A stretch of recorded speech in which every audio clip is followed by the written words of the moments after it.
killing bush. I've got him at gunpoint. They're pulling them out. 911. Advise ready for camp. Welcome to another episode of War Stories. I'm Tom. And I'm Chuck. And we are going to be bringing you a debrief that we didn't get to last week with our we had good questions, I think. We answered a lot of good questions. And this week we wanted to cover a video that we posted a while back because it connects to something that is in the news right now with a large Southern California agency who shall remain nameless, but their initials are LAPD. And another group whose initials are BLM. And as our listeners probably know, because it's unavoidable, those two sets of letters generally don't mix well. And yeah, I'll come right off the bat. I just watched the video, Tom, and I just watched it again. It does not look like an abuse of power, excessive force to me. I've worked a major agency, and to me, that looks pretty good. Like it's a pretty good use of force.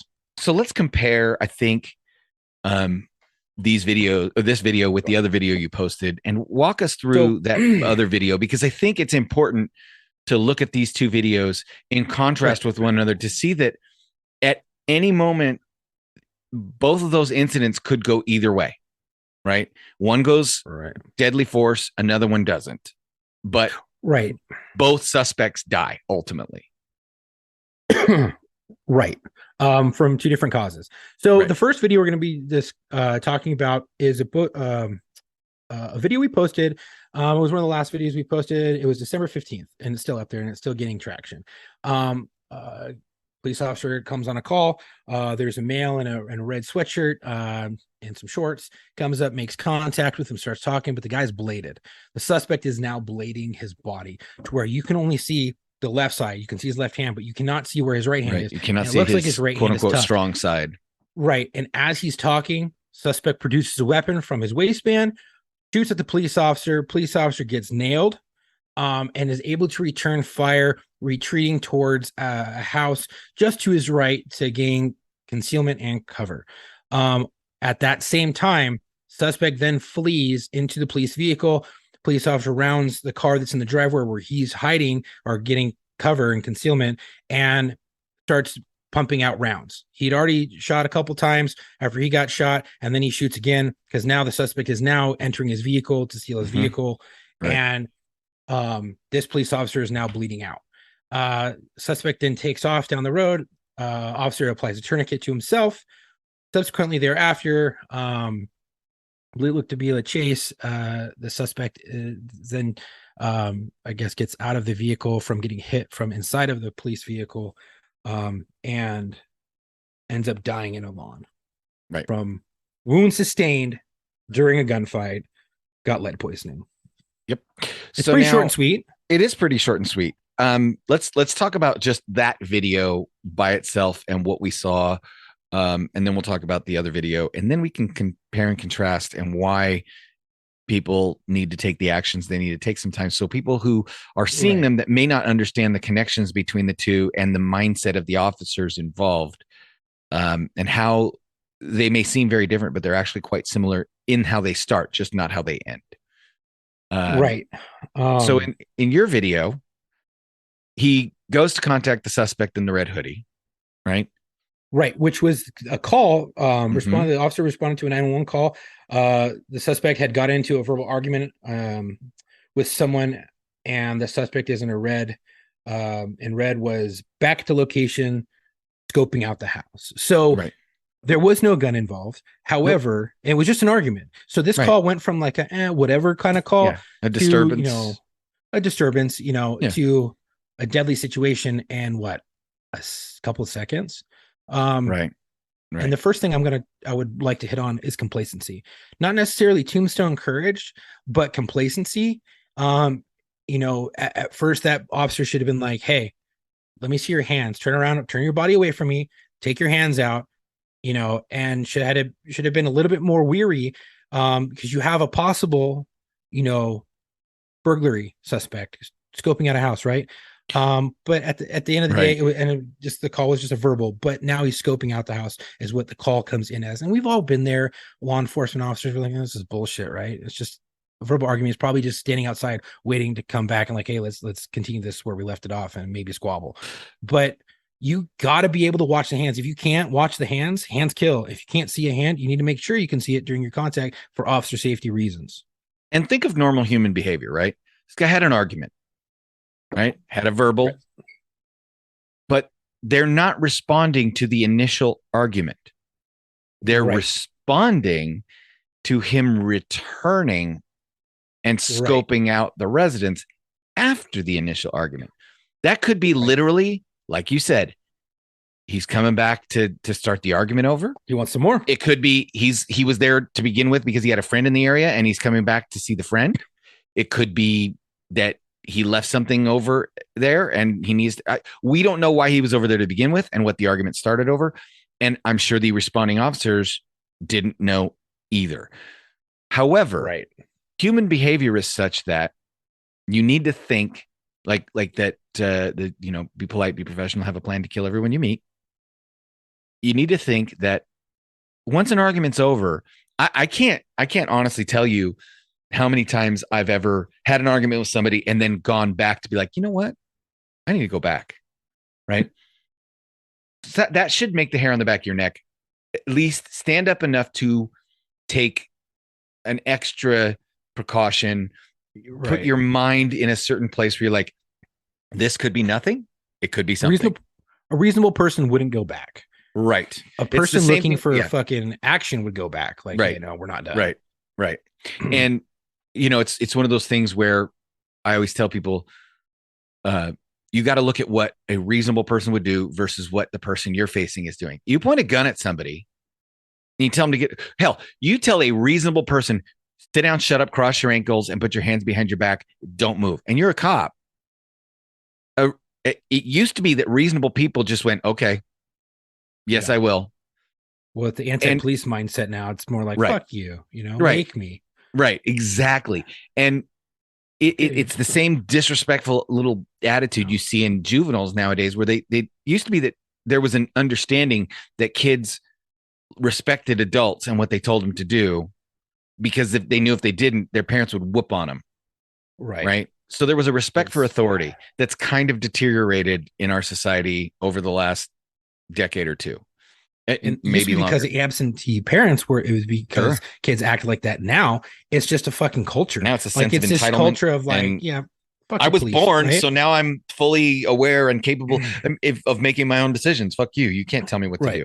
It's, so when you have that coupled with somebody returning to a scene, you have to think, okay, normal people wouldn't necessarily do this. So I don't have to necessarily like call the SWAT team, but I should at least be a little bit more aware. I should go from, condition green to condition yellow, right? Or maybe this isn't normal, right? Human behavior. Like, correct. No normal person is going to return unless they want to hash some shit out. And the person who called is now worried, like, okay, this person's come out, like they're scoping my house, they're looking at my house. That has me worried. And the cops, when they get there, should be heightened. Their senses should be heightened. I'm not saying come out, guns drawn, get the fuck on the ground. I'm just saying, hey, control the situation. Assert yourself. It's called command presence. Assert yourself. Hey, turn away from me. Remove your hands from your pockets so I can see your hands. Do not put your hands back in your pockets. If you do, I'm going to handcuff you. Yeah, and maintain your bladed interview stance with your hands up at your chest. Maintain a kick and a half, at least a kick and a half distance away. Maintain verbal commands. Maintain, keep that presence ready to go. Even though you're being nice, or polite, not nice, but. Or have them turn away from you, be like, hey, just do me a favor. Turn away from, put your hands behind your back. I'm going to pat you down. You're not under arrest. I am conducting an investigation. You are being detained. You are not free to leave. At that point, you can put handcuffs on. And the only time you have to read their rights, because don't you have to read the rights? No.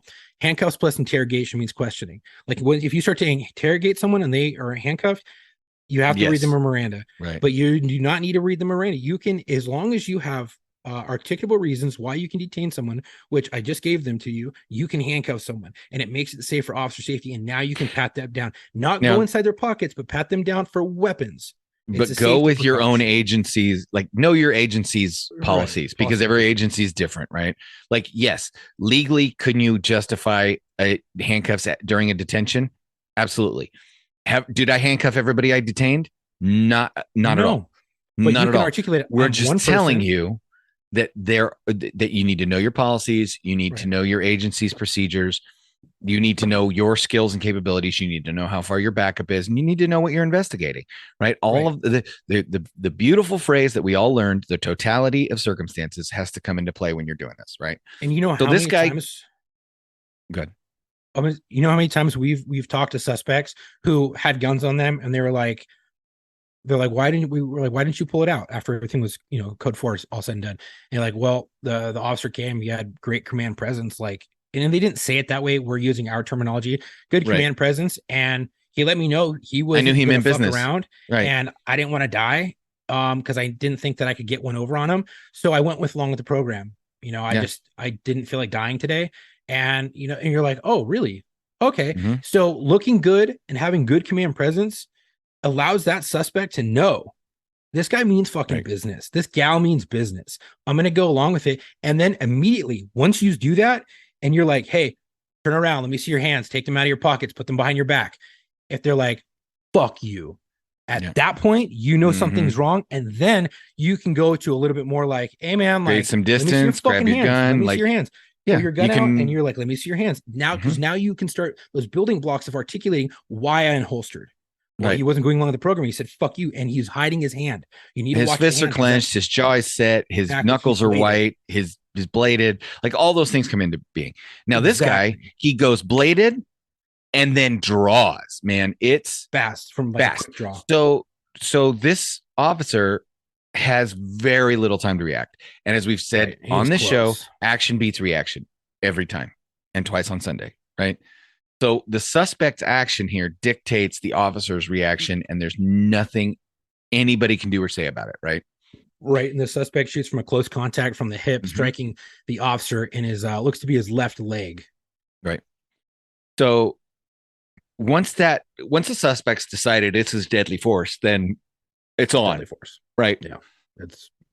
It's now going there, Let's go through it real quick before we go back to the other one. We go through all that because, as Chuck said, the rest of what the officer does is textbook. He retreats to cover and concealment. He returns fire. He puts effective rounds on the suspect. He sees that the suspect's going to go into his patrol vehicle. He knows what that means. He could use the vehicle as a weapon. There's guns. There's all kinds of things in the patrol vehicle. So the officer knows he's hit, right? Advances, makes more effective rounds on target, and then steps back, assesses the situation, applies a tourniquet to himself, right? And all the time he's got pretty good radio traffic, all things considered. I mean, it's pretty good. It's not phenomenal, right? It's not like, holy shit, this guy's cold as ice, but getting shot has that effect on you, right? Yeah. So getting shot, having to put on a tourniquet, having to return fire, and having to make sure this guy doesn't steal your other, your patrol rifle or your shotgun or your police car. Like, those are, you're spinning plates at that point, bro. You're a freaking pilot in a dogfight. You're just doing it on foot. Exactly. And let me put this to bed real quick, because then people are gonna be like, well, you shot him. He went to your car and you shot him. He wasn't shooting at you at that point. No, but it's a violent escape from a violent fleeing felon. If he just shot at a cop, he's going to do it again. Now I'm giving him access to more guns, more weapons, and a police vehicle with emergency equipment. What stops him from going and killing another cop? Nothing. Yeah. So there we have a violent escape from a fleeing felon. We are allowed to use deadly force. There was already a deadly force situation, and then that's just to put that to bed, so no one's like, well, what the fuck? No. But here's the other factor, guys. The car is a deadly weapon. Yes. This officer has been shot. This guy's already demonstrated a willingness to use deadly force against a police officer. If that car, let's say the car started, the keys are in it. Sometimes we leave our cars running because we can't let the batteries die because we have the MDT going and all this other stuff. So let's say the suspect gets in the car, gets it started, and decides to drive over the officer. Do suspects do that? They do it all the freaking time. Absolutely. Okay? So there's so much to articulate why you put rounds on target when this guy is going to take your car, right? The access to weaponry, his ability to be a violent felon fleeing the scene of a crime and presenting an imminent danger to public safety, the fact that he could be using the car against you. There's so many things that you're perceiving as a threat at that point that's why you put effective rounds on target. The suspect goes down. The situation is handled. The suspect ends up bleeding out on somebody's lawn. Good job on the officer by saving his own life and saving the lives of the members of his community by putting down this goblin who had decided today was his day, right? That none of that's the officer's fault. All of this is his reaction to the suspect's actions. So let's keep that in mind. Number one, it started out as just contact a guy who's returning to the scene of a verbal altercation with no other reason other than, hey, this guy and I got into an argument earlier and now he's back. Can you please come and contact him? Then it could have been as simple as, hey, what are you doing here? Oh, I forgot something here. All right. Well, you had an argument here earlier. So I'm going to watch you get your shit and go because you're not wanted here. Right. It could have been that simple and done. And then the guy's off, gone. Right. Cop may need to even search him and find the gun. Who knows? But that's not what happened. Suspect decides that it was his day. Right. He says, today is the day. And once the suspect decides that, the officer has no say in that decision-making process. He only has a say in how he reacts to that decision-making process. And how many times, because I know I've been there, when I'm talking about complacency, how many times have cops been complacent? And I'm talking about me, you, anyone who's listening that's in this line of work. How many times have you gotten a call like that and you just drive up and you're like, hey, man, what are you doing here? And you're talking from your window. Or you're like, you get out of here. The guy doesn't want you here. And the guy leaves. Do not be complacent. Do not just come up willy-nilly. Don't drive up on someone and talk to him from your car. You have to have all these things in mind. Complacency kills. And complacency almost took this officer's life. He got really close to the suspect, and granted, it happened really quick, but if I was his sergeant, I'd be like, look, good job. You did everything great. One problem. You have a little bit of complacency contacting the suspect, and you made it out lucky, but you got fucking shot. You need to be mindful of who you're looking at and who you're talking to, especially if someone's looking into houses, scoping something out after an argument. They could be looking at an entry point to come in and fuck someone up, because I know in the area I worked, home invasion robberies, not a burglary, but a home invasion robbery where you commit a burglary. Everyone's like, my house was robbed. No, it was burglarized. No one was home. As soon as someone's home, it's a robbery. How many times have I seen home invasion robberies where they were targeted, where they got tied up, shit kicked out? According to California law, there's their big difference, right? A burglary versus a robbery. So but in this case, in this case, I think, and when we say complacency, we don't know. We're not saying we know what was going on in the officer's mindset. We're looking at this from the overhead. The officer might have been like, when he gets interviewed about it, he's like, yep, I knew he was just one step ahead of me. Right. Like before I could, I was moving in to take those steps. And before I could even do it, the fight was on. We don't know. Right. He may work in an area where everybody else was busy on a call and he's the only one available. And so he's got to handle his business.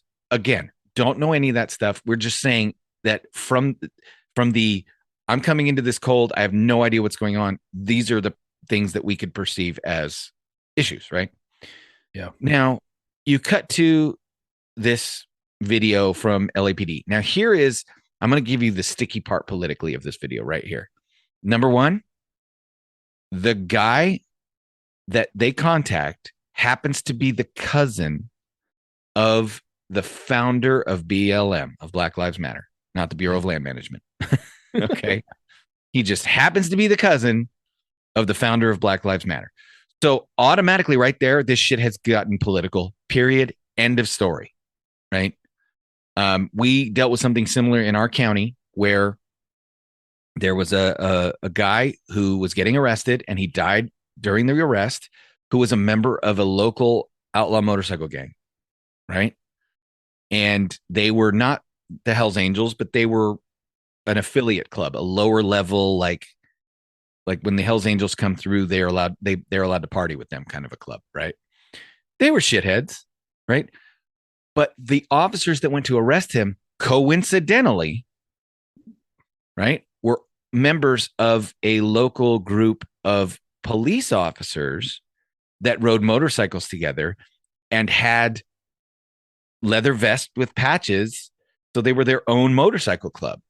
And when a police motorcycle club that bears a similarity visually to an outlaw motorcycle gang or an outlaw motorcycle club, or even, a minor, not even outlaw, just a shithead motorcycle club per se.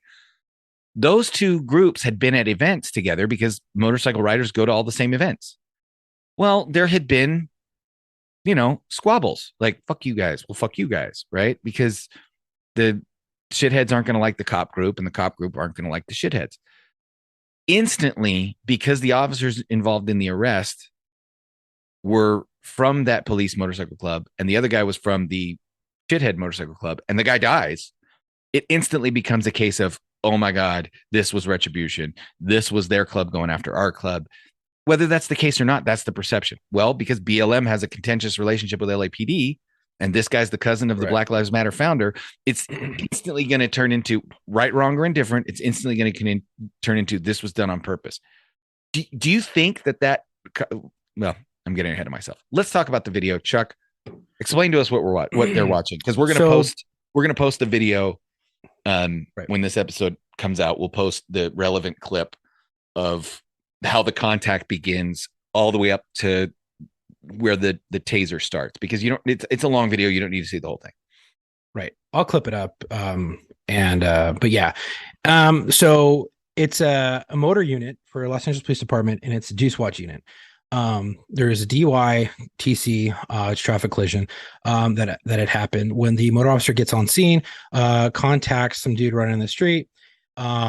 He's like, there's a crash over there. There's a crash over there. So the motor unit kind of goes over to the crash. They're like, no, that's the dude.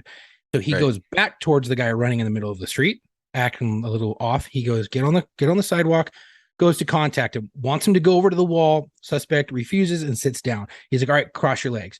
And keep in mind, when you watch the video, he's frantic. This guy's in a very manic, like, he doesn't seem drunk. He seems 11.5 manic. And when you've dealt with enough people who are 11.5, used to be the way you arrested somebody for being under the influence of drugs. Now in California, it's not, it's a joke to arrest anyway, but you used to be, so anyway, when you see this guy and you've worked with people who are high on drugs enough, you go, if this is a DUI crash investigation, I'm not looking for DUI alcohol. I think I'm looking for DUI drugs. Right. And I think that motor unit, it became super apparent to him the moment he started talking to him. Yep. Fast-paced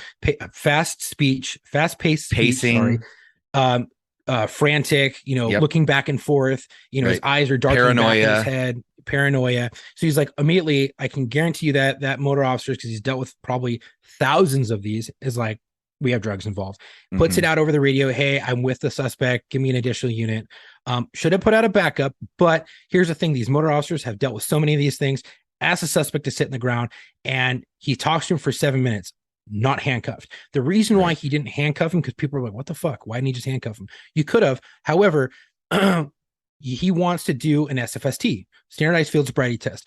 And it's very difficult to put handcuffs on and take handcuffs off. However, in this case, I would have handcuffed him and done the sobriety test back at the station, because you can articulate those facts. Hey, he was frantic. I didn't want him to bolt on me, yada, yada. So motor officer doesn't do it because he's a motor officer. He's like, I'm here for a deuce. I'm going to do an SFST. I just want him to calm down. He's a little bit amped up, just involved in an accident, tries talking to him. And then this guy's going on a ramble of people are out to get me.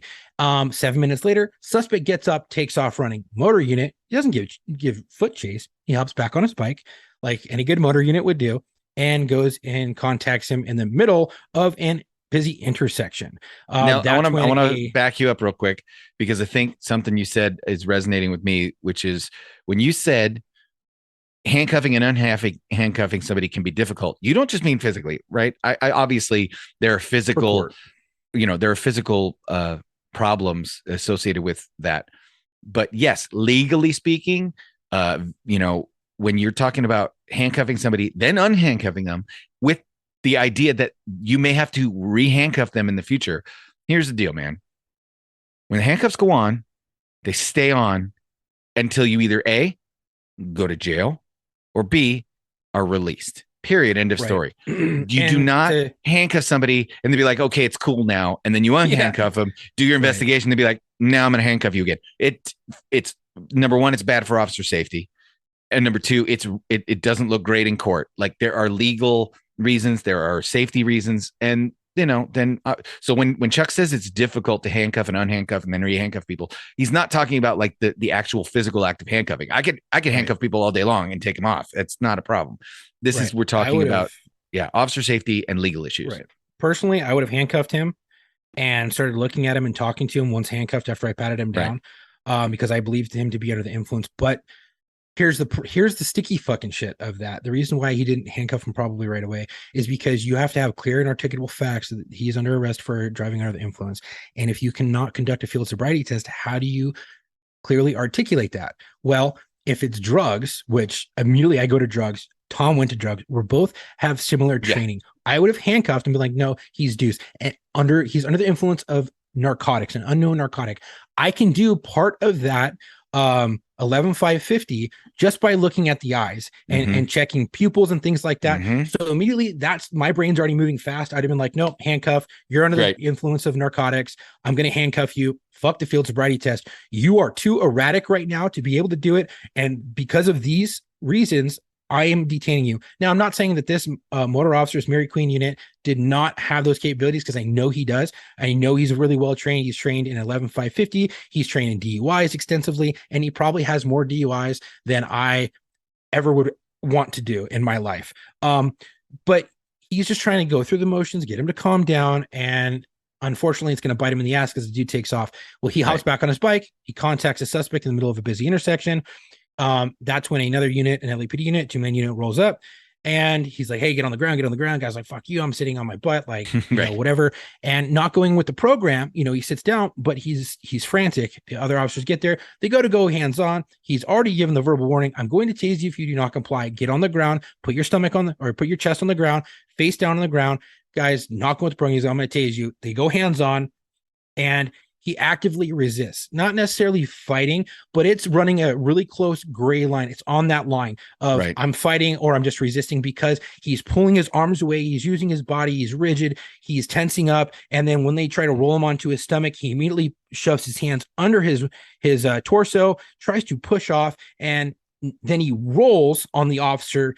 At this point, you are basically going to fight. Because now you're rolling, you're throwing your elbows, you're throwing your shoulders. And if anybody knows anything about fighting, if you catch someone with an elbow or you catch someone with a good shoulder check, split your eye open, you can split your chin, your eye, your nose.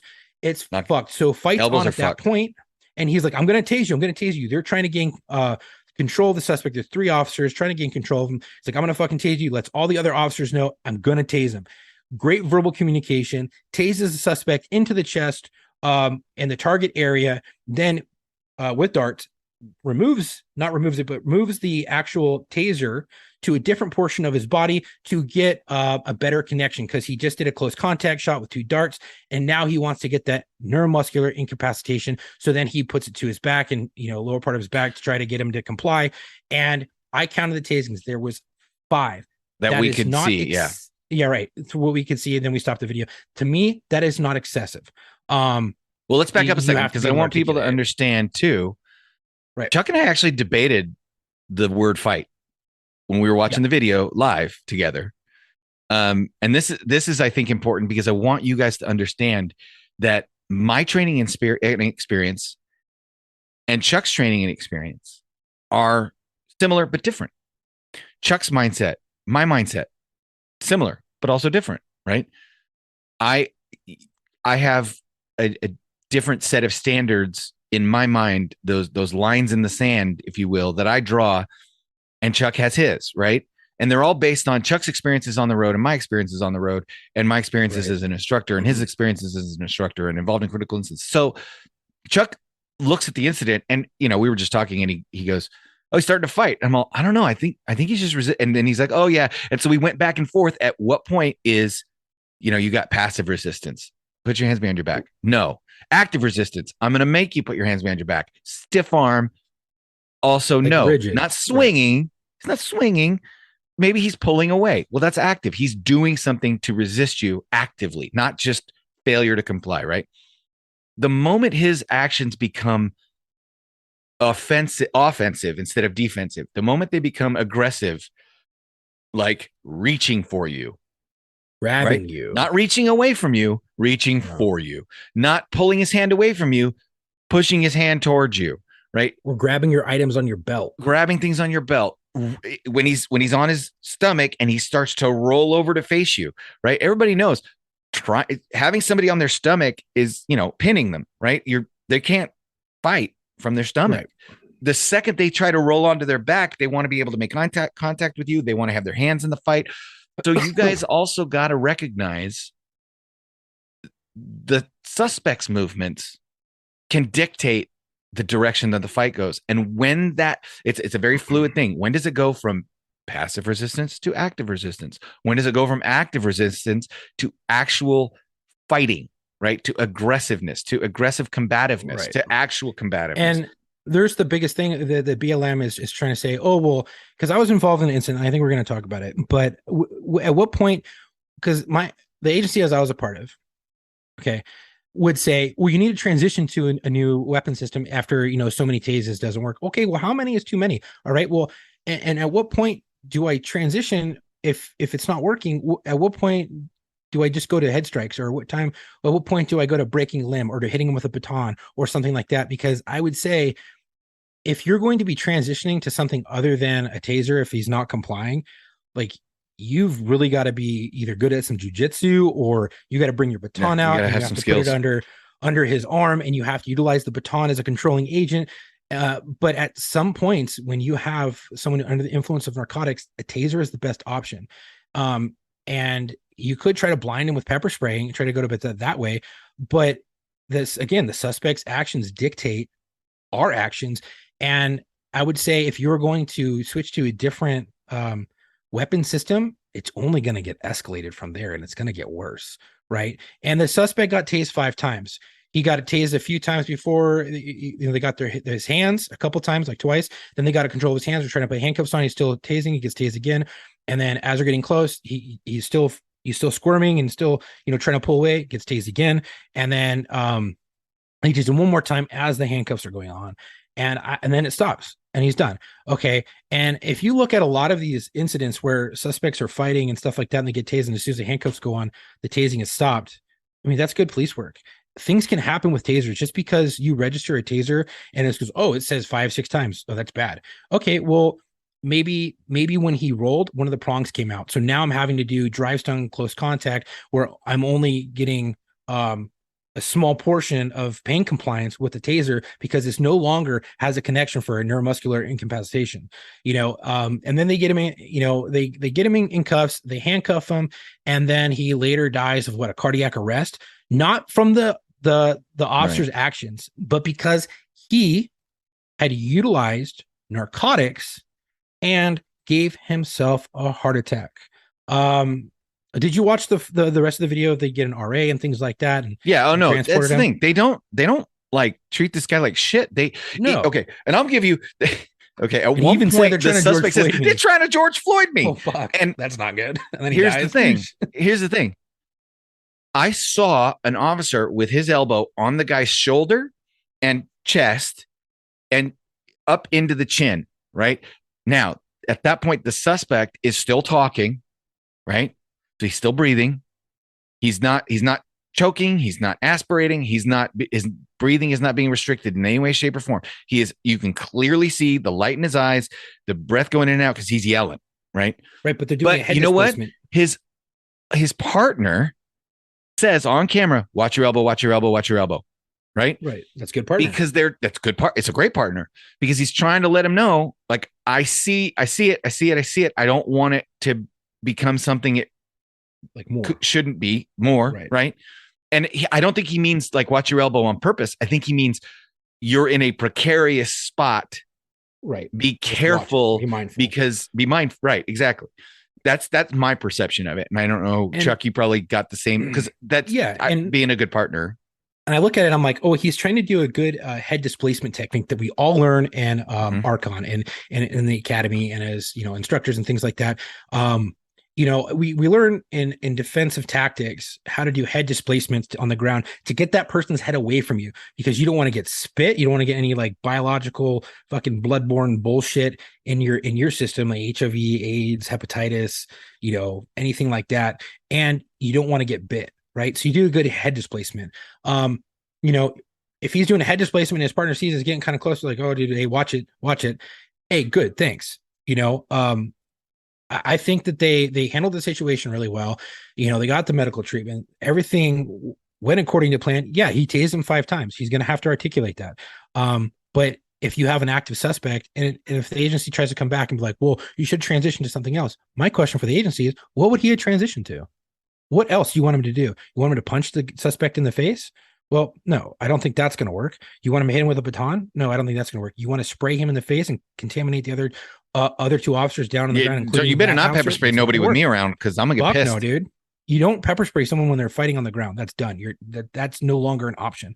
So the only other option that you really have would be pull your baton out, right, and utilize it under the suspect's arms. But if he's this strong and he's constantly rolling on you and you don't get it right, now he's got a baton as a weapon.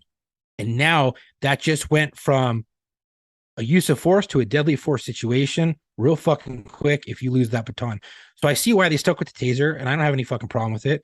The only other problem is trying to do a knee, and try to get that suspect to, on the ground and to comply a little bit better, and then because of the George Floyd incident. Let me just tackle this real quick. Because of the George Floyd incident, placing someone in an arm lock or an arm bar with your knees on their middle of their back and the other knee on the back of their not necessarily neck, but in between their shoulder blades, and your shin is right next to their head, and the arm is in between your crotch, and you're able to squeeze your thighs together and apply pressure down onto the suspect's back, mid back, and upper back between the shoulder blades, maybe upper portion of the neck area, lower portion of the neck area, and you're able to squeeze those together, and then bring your hips forward, pushing the arm forward, allowing yourself to get into a good arm lock. Because of the George Floyd incident, those are not necessarily utilized anymore because of slips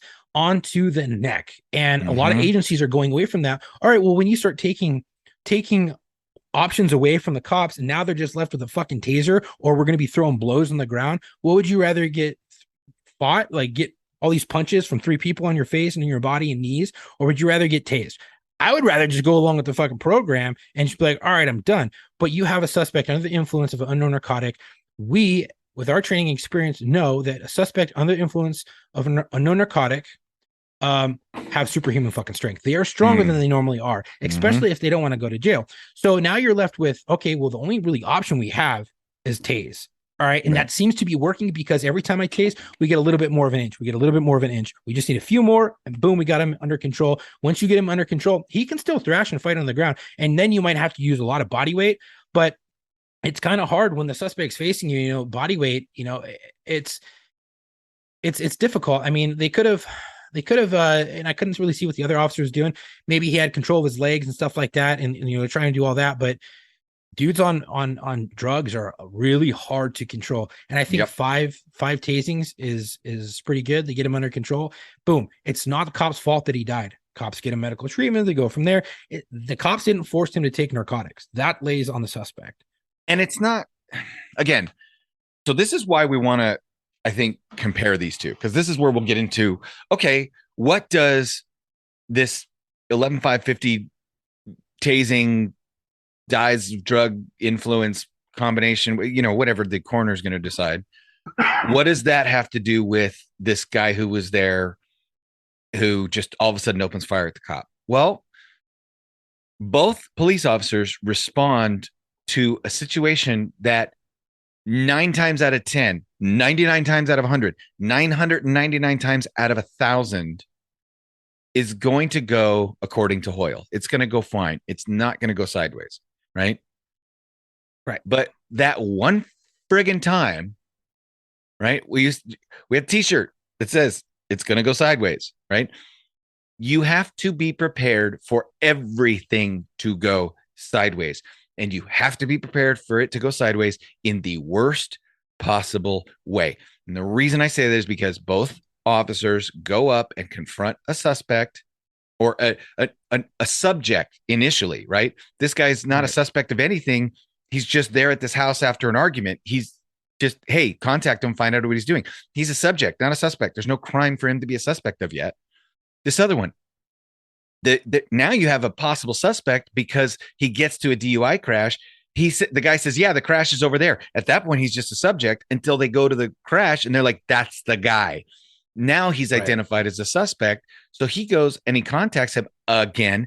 And in either case, the guys are, fuck you, don't touch me, don't touch. Like they're not initially cooperating. Not at all. Well, one guy blades himself off, draws and fires, done. And he hits the cop. It's a gun battle, right? The other one, he goes up and contacts the guy, and the guy's pacing. And at any point during that contact with the BLM cousin founder, with that suspect, at any point, that guy, if he had a gun, could have just turned and opened fire. In fact, Chuck and I were talking when the guy rides his bike and the guy goes out into traffic.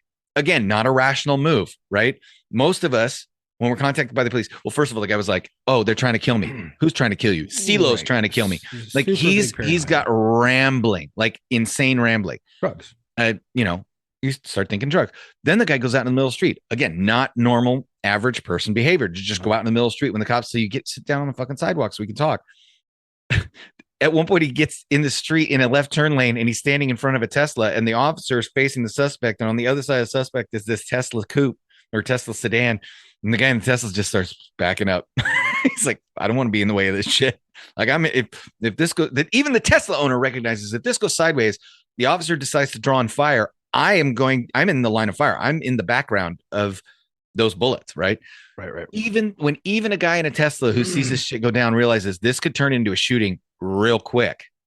What do you think the officer's thinking, right? And the officer controls himself. The officer tries to handle the situation when he's solo, when he's by himself. So when you see an officer who's like putting a gun to somebody and sitting him on the ground and handcuffing him and doing all that stuff for his officer safety, it's because if you look at both of these incidents, they both start out with go contact that guy and see what's up. And I'll tell you what else they have in common. both go sideways real fucking fast in completely different ways. What both have in common is why we're not kind of bring it up is command presence right off of the bat. I should say the lack thereof. Now, look, I'm not saying this LAPD copper did a shitty job. No, he did a good job. However, I have seen motor officers more often than not have the best command presence. And I've seen some that are gung-ho motherfuckers, like, dudes, that scare me. And I'm like, I start putting my hands behind my back and I'm like, wait, I'm the cop, like, so it's, and I know the reason why the motor officer is like a little bit more relaxed because he's trying to calm the person down and he's dealt with hundreds and thousands of these DUIs. So he's a little bit more complacent with the situation. Well, tombstone courage, complacency kills, all very bad things to have.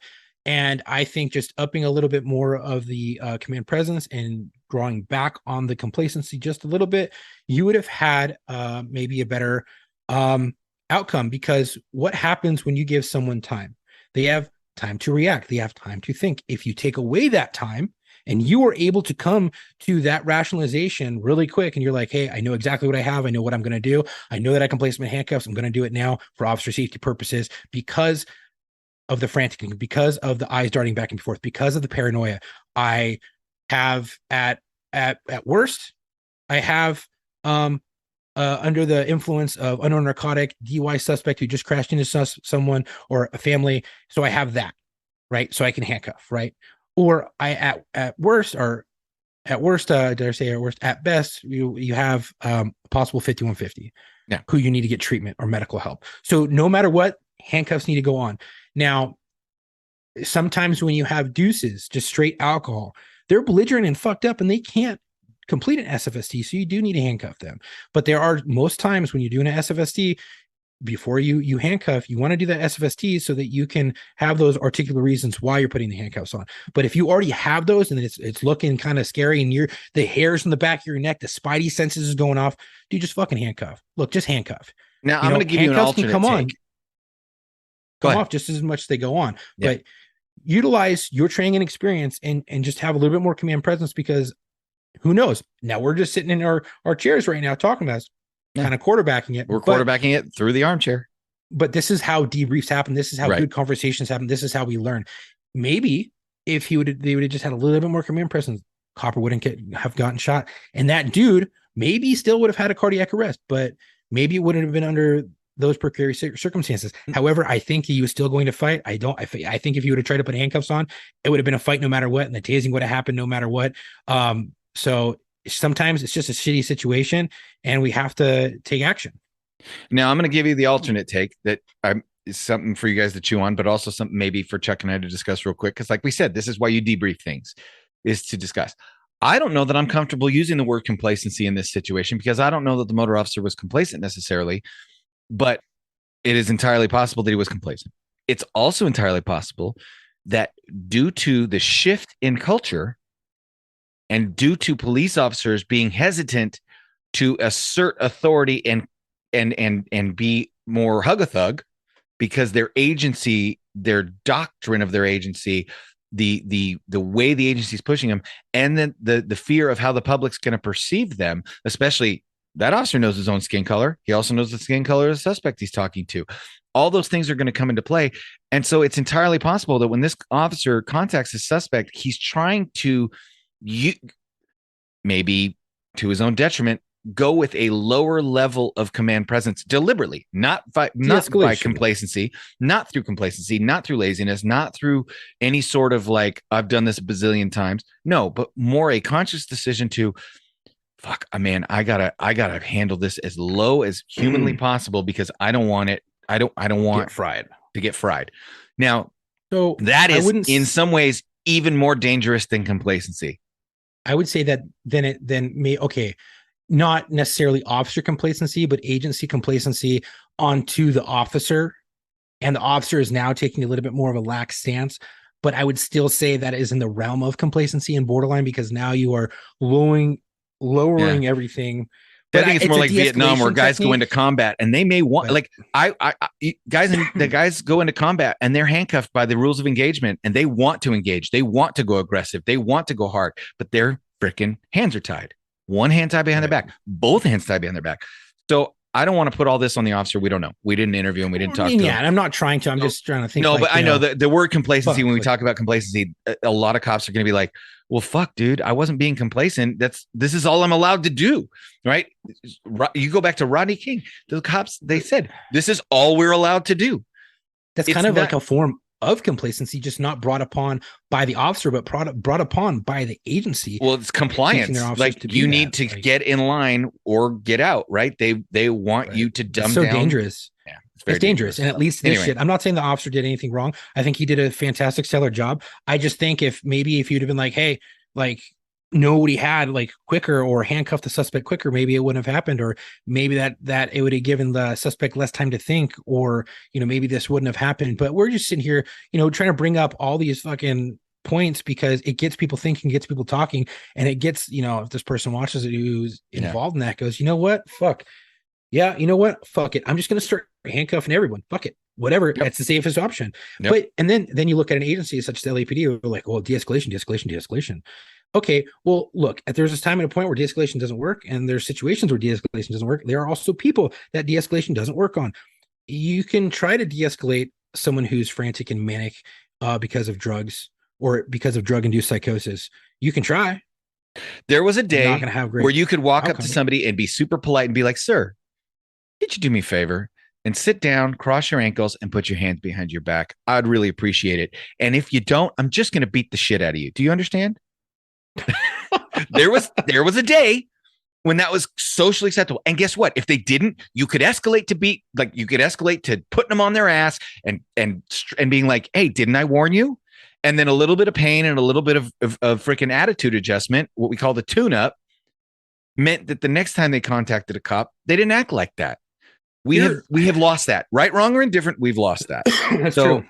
yeah. So we just wanted to talk about that. And I think as we close out this debrief, because we're running out of time, and I think the takeaway from me, and maybe the takeaway from Chuck is a little different, but the takeaway from me is, for the people out there that don't understand, this is a little bit of insight into the things that are not, that what you're seeing on camera doesn't tell the whole story. There is a whole other factor of cops playing out scenarios in their head and knowing that it could play out 75 different ways, and 74 of them end up with me really hurt or possibly dead.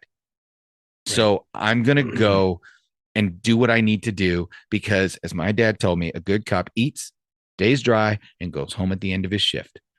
And you know what I thought about real quick? Sorry to cut you off, but it just popped in my head. No, the reason why you probably didn't handcuff him right off the bat is not because he didn't want to or because he didn't think he had enough, because I know he knows. I know for his training experience, I know his training experience. I know he has enough. I know he's smart. I know the knowledge. He doesn't have a partner either. So we can be looking at that. He's sitting there for 7 and minutes. You don't handcuff by yourself if you can avoid it. He may be stalling for time. There's a culture that used to be, hey, give me an additional unit. And you hear that and you're like, okay, it's what we used to call code 2 high. It's not code 3 yet, but it's close to being a backup. And somebody picks up the radio, they buy the backup, and they roll, and they do not pass go. They do not collect $200. They maybe put their excuse me's on to clear intersections or flip U-turns. They maybe go 65 and a 40, whatever it is. But the point is that you put it out on the radio that you were responding, and you got there. Do not pass go, do not collect $200. Certain policies and certain agencies that no longer exist. Yep. Maybe it still does with certain officers, but you can't just throw your lights on in certain agencies anymore because the camera turns on, and then you have to be able to articulate why you did that. Well, I was going to hear it was an additional unit. It was basically like a backup. Like I could hear it in his voice. Okay, well then upgrade it to a backup if you want to use your lights. I think officers who are working in agencies like that, hey, give me an additional unit. No. How about I have a suspect who's under the influence of another narcotic, give me a backup. Right. Because if that's what your policy is, it's going to go sideways because I don't have another officer here. I want to detain this suspect. I want to put handcuffs on him. And I know if I go hands on right now by myself, it puts me in a detriment. It puts me behind the curve, and it puts me in a disastrous situation where I could get hurt, the suspect could get hurt, and it could lead to a deadly force situation. So with that, I respect that Mary Queen unit. But I would say that if there's takeaways to take from it, like I would say with any debrief, I try to look for something. I would say 1, put out a backup, not an additional unit. Know your agency's policies. Yeah. 2, a little bit more command presence. I'm not saying yell at them, but I'm just saying be a little bit more assertive. Try to de-escalate the situation, which you did. But obviously, there's not much to pull away from it, other than he did a really good job, stellar job on the tasing. Good job. I know why you didn't go hands on at the beginning. You didn't have anybody there. Instead of the additional unit, you did good on the radio. Right. I would just say put the fucking backup out, because your agency's policies is gonna hinder you from getting people there, especially during 3:30 in the afternoon, 3:45 in the afternoon. Shit's packed. Put the backup out. Allow the officers to be able to get there in a fast time. As soon as you get the suspect under control, code for it. Everyone's accounted for. Downgrade everybody. Whatever. The other incident with the officer, to try to take something away from that, is, hey, don't get too close. Have more command presence, and watch those fucking hands, and be a little bit more assertive, and have them turn around, pull their hands down. If they don't want to do so, handcuff the motherfucker. And if the dude doesn't want to go along with the program, now you have someone that is not going to go. You need to start putting out your backups. You need to start doing all that good shit. But good job on the officer for staying alive, putting on a tourniquet, applying a tourniquet after he's been shot, putting out good traffic, and putting good effective rounds downrange. So kudos to both. You did a stellar job. Thank you for doing what you do. And since we don't have a guest, I thought I would take a moment to make the dedication in this episode. We don't normally do dedications on debriefs, but something happened within the last 24 hours that strikes a chord with both Chuck and I. LA County Sheriff's Department is investigating a shooting inside a bar in a city just north of Los Angeles called Santa Clarita. I grew up in Santa Clarita. I know deputies who work in Santa Clarita. I have a connection to the area. And Deputy Jonathan Buchan, I believe is his last name. He went into a local bar where I assume he was drinking until about 1:30 in the morning, and then shot himself, committed suicide in the bar. 33 years old. He served 2 tours in Afghanistan during his 4-year stint in the Marine Corps, and he had 3 years with the department. He was an honor recruit for his graduating class, and he graduated from the LA County Sheriff's Academy in 2020. So if you're graduating with the honor recruit status, it means you're pretty squared away. This guy's a Marine, 2 tours, guy was squared away. At this time, they're not authorized to release particular other information. So I don't want to speak out of school. But you can all guess as to what the reasons might be, because we all know why these things can happen to people, whether it's the job or whether it's your personal life. If you're struggling, get help. Yeah, because this is a Marine veteran who is a combat vet who got through the academy with distinction and probably had a very, very brilliant career in law enforcement ahead of him. But the combination of whatever was going on in his life and the alcohol that night caused him to, commit suicide. And that is never the answer. And I as much as I hate seeing cops killed in the line of duty, I hate seeing cops and veterans kill themselves even more, because, man, the felon that's taking your life is you at that point. And there's other ways. So, I hope whatever it is that this deputy was struggling with,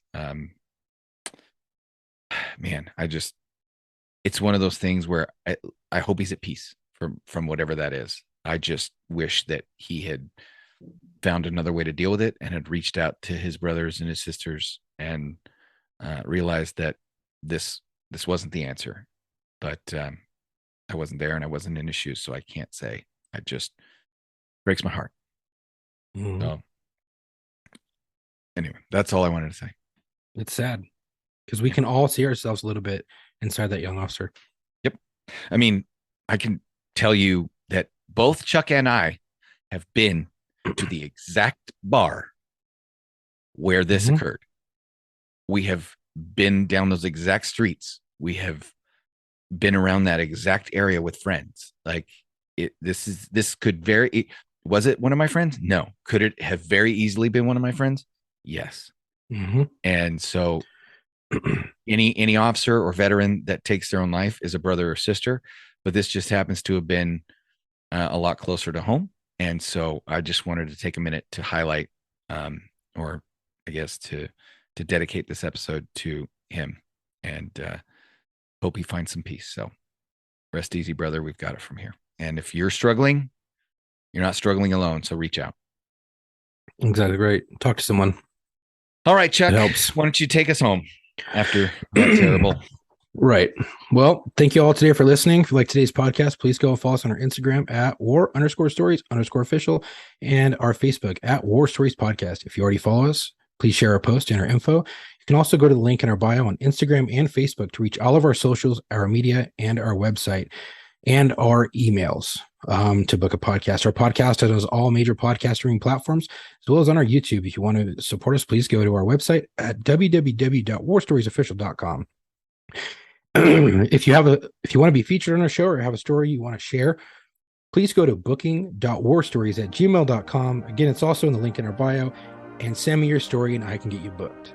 We are looking for law enforcement, corrections officers, dispatchers, firefighters, medics, and veterans, as well as dispatchers. I think I already said that, but if you have a friend who you think would be a great fit, let them know about us and give them our booking email. Again, thank you for the support. Stay safe. And if you've reached out to us on social media, my answer is always the same. We're totally interested in having you. Send the email to Chuck. There's some of you that I know, because I talked to Chuck, and I said, hey, did you get an email from this guy? And you guys were like, you had some great like ideas, and you had some great stuff you wanted to share, and we were like, yeah, cool. And then you either forgot or got scared or whatever, but you didn't email Chuck. You got to email Chuck. He does all the scheduling. So, you know who you are. And until our next episode, come home with your shield or on it.